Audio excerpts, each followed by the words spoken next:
Hello viewers, if you are new to the channel, please hit the like and subscribe button and share it with your friends.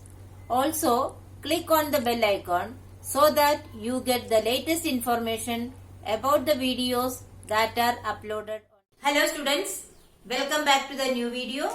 In this video, we are going to continue the ongoing chapter number 15, Some Natural Phenomena. In today's session, we will discuss some methods of charging an object. Students, in the previous classes, we have learned about electric charges. And also you have learned the structure of an atom. Every object, every matter is made up of atoms. An atom consists of three particles: electron, proton and neutron.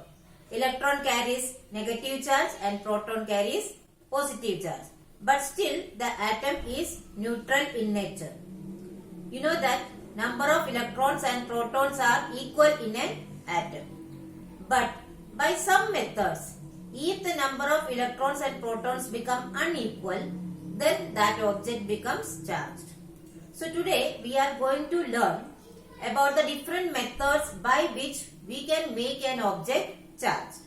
So let us see which are these methods. See, an uncharged object can be charged in the following three ways. First one, charging by friction, that is by rubbing. So we can provide the friction by rubbing one object over the other. The second one is charging by conduction. Here conduction means to keep the two objects in contact. And the third one, charging by induction.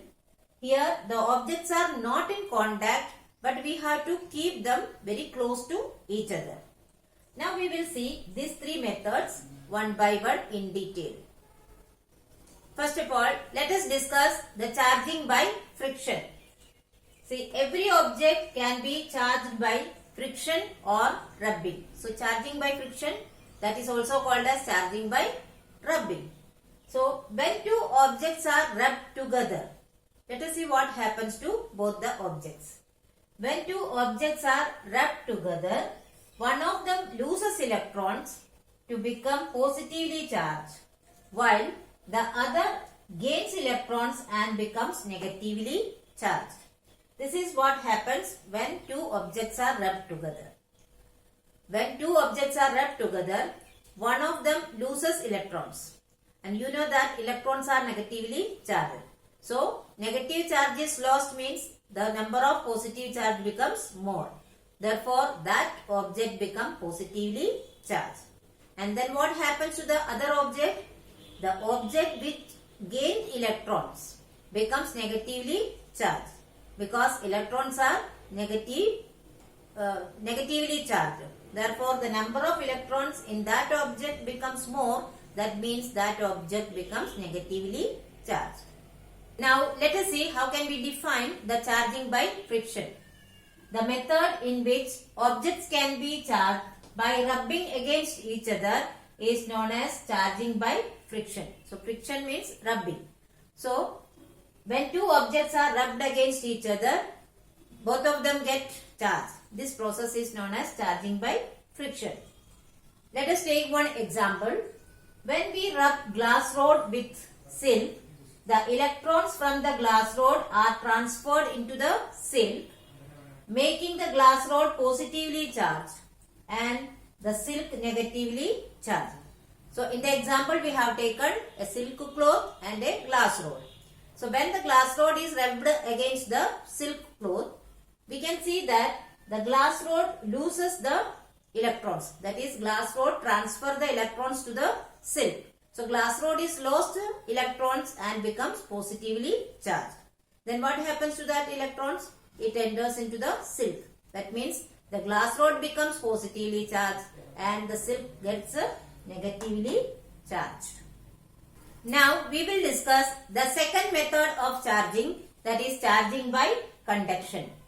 In this method, when an uncharged object is brought closer to a charged object, charge flows from the charged object towards the uncharged object. So what we are doing? an uncharged object is brought closer to a charged object, then what happens? The charge from the charged object start flowing towards the uncharged objects, and as a result, in this process, the uncharged object acquires some charge. So when an uncharged object and a charged objects are brought closer, it starts moving.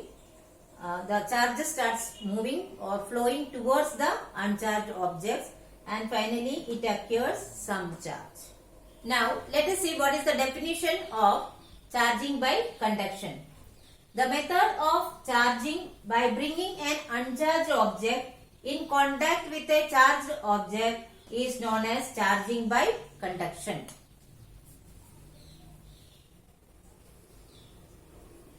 So what is the case here? An uncharged object is brought in contact with a charged object, and this method is known as charging by conduction. Now, what is the nature of the charge gained by the uncharged object? During conduction, the charge acquired by the uncharged object is same as that on the charged object. That means whatever the charge is there in the charged object, that same charge is acquired by the uncharged object also. If a positively charged object is brought in contact with an uncharged object, then what charge will be gained by that object? That uncharged object also gained the positive charge. Now let us understand the process of conduction with the help of an example. When a negatively charged rubber rod is brought in contact with an uncharged metal sphere, the negative charges get transferred from the rubber rod to the metal sphere. So here, what is the charge of the rubber rod? It is negatively charged. The negatively charged rubber rod we are bringing in contact with the uncharged metal sphere. Then what will happen? The negative charges get transferred from rubber rod to the metal sphere. This we can represent diagrammatically like this. See, this is the rubber rod which is negatively charged, which is brought in contact with a metal sphere which is not charged. It is an uncharged metal sphere. So this is the case before. After the conduction process, what happens? This negative charge from the rubber rod get transferred to the metal sphere, and thus the metal sphere get charged. But what charge is acquired by the metal sphere? It is the negative charge only, because it is getting, the negative charge is getting transferred to the metal sphere.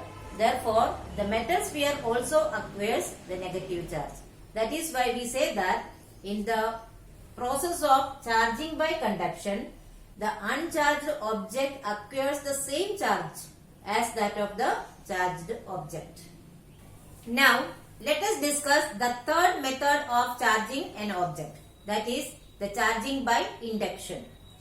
In this method, an uncharged object is brought near to a charged object, then it acquires some charge. But here care should be taken that the charged and uncharged objects are not in contact. They should not touch each other, but very closer to the charged object. Then what happens? The uncharged objects acquire some charge. So we can define the charging by induction as the method of charging an uncharged object by bringing it closer to a charged object is called charging by induction. So charging an uncharged object by bringing it closer to a charged object is known as charging by induction. Further, during induction, the charge acquired by the uncharged object is opposite as that on the charged object. This is one of the difference between conduction and induction. In conduction, we have seen that the same charge is transferred to the uncharged object. But in induction, the charge acquired by the uncharged object is opposite to the charge that is present in the charged object. Let us try to understand this with the help of an example. When a positively charged rod is brought closer but not in contact, to an uncharged or neutral metal sphere, then charge separation takes place in the metal sphere. So you know that neutral sphere means the number of electrons and protons in that sphere is same. But when we bring a charged object very close to that metal sphere, then what happens? The charge separation takes place inside the metal sphere. Now we will see how the charge separation takes place in the metal sphere. The negative charge moves towards the positively charged rod, while the positive charge gets repelled and moves to the other end of the metal sphere as shown in the figure B. Figure I will draw in the next slide. So here what had happened? The rod is positively charged. Therefore, the negative charges starts moving towards the rod and the positive charge starts moving to the other end of the metal sphere. Why it happens so? Because the like charges repel each other and unlike charges attract each other. So the same theory is followed here also. Now, if the metal sphere is earth, at its positive end, the positive charge moves into the ground and only negative charge remain in the metal sphere, that is shown in figure C. So if the metal sphere is earth, that means if it is connected to the ground, then what happens at the positive end? Then the positive charge from the metal sphere starts moving towards the ground. And then which charge will be remain there? It is only negative charge. So we can say that the metal sphere finally get negatively charged. Now let us see what happens when the positively charged rod is removed completely.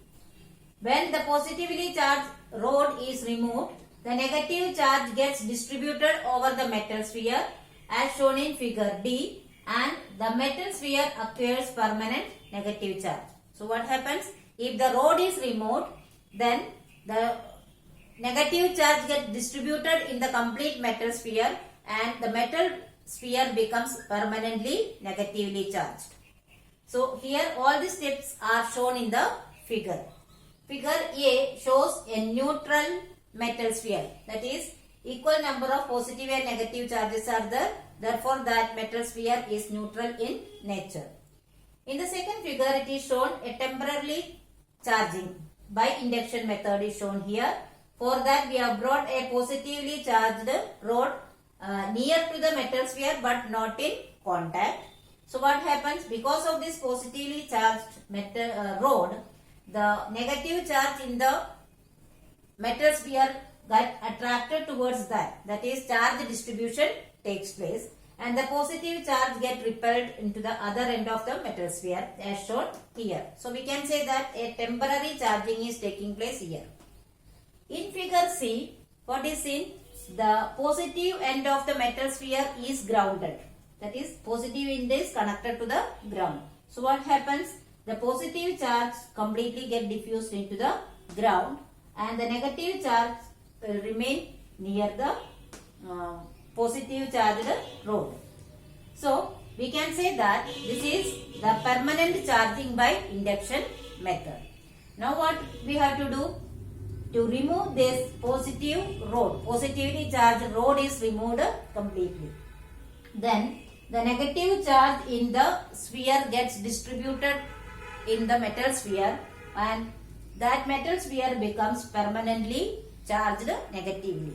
So this is shown here. The negative charge is distributed in the metal sphere and we can say that now this metal sphere is negatively charged permanently. So students, I hope you have understood the topics very well. But still, if you have any doubt, you can write in the comment section. I will surely try to solve it as early as possible. Here are some review questions. Please solve it in your notebook. Thank you.